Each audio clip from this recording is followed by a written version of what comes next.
computational capacity is massive. So saying that we can apply blockchain to the energy system, whilst blockchain is beautifully elegant for what it is, it's not designed for this. The system, for the energy system, it's completely wrong. Energy system isn't a trustless system.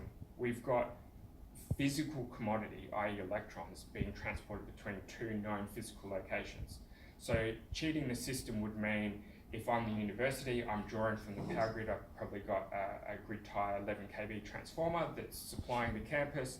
If I wanted to cheat the system, I could not pay my bill, and then I could, in theory, disappear and top up somewhere else in the electricity grid, but it would mean that I would have to move my entire university somewhere else to try and cheat the system, right?